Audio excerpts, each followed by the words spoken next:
সাবড়ায় আজ এক নতুন অধ্যায়ের সূচনা। ফিতা কেটে উদ্বোধন হলো ইউবা একতা সেবা ফাউন্ডেশনের। উপস্থিত ছিলেন মাওলানা গান, উপস্থিত ছিলেন অঞ্চলের প্রধান মীর সুরজ, আর ভরপুর উৎসাহে সামিল হলেন এলাকার মানুষ। উদ্বোধনী দিনে ছিল বিশেষ আয়োজন, ক্যারাম বোর্ড টুর্নামেন্ট, হাসি উচ্ছ্বাস আর খেলায় মেতে উঠল গ্রামের যুব সমাজ। ফাউন্ডেশনের সভাপতি শেখ সাহিল জানালেন, মানুষের পাশে দাঁড়ানোই আমাদের লক্ষ্য। সামনে মেডিকেল ক্যাম্প ও শিক্ষামূলক কাজের উদ্যোগ আসছে। নতুন ভোরের মতো আশার আলো নিয়ে গ্রামবাসীর আশীর্বাদে এগিয়ে চলেছে ইউবা একতা সেবা ফাউন্ডেশন। শেষে একটাই কথা, এটাই শুধু শুরু, সামনে আরো অনেক পথ। আমাদের অনেক আগেই রেজিস্ট্রেশন হয়ে গেছিল, কিন্তু আমরা অফিস ঘরের জন্য জায়গাটা পাইনি।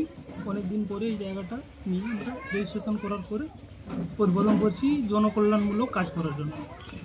দাদা, অনেক এনজিও রয়েছে রেজিস্ট্রেশন, কিন্তু তারা কোনো কার্যকরী না, খালি নামটাই থেকে যায়।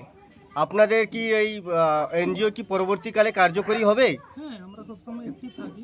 আমাদের রেজিস্ট্রেশন হওয়ার আগেও আমরা অনেক কাজ করেছি, আমাদের অডিট রিপোর্টও আছে, আর আমরা সবসময় অ্যাক্টিভ থাকি।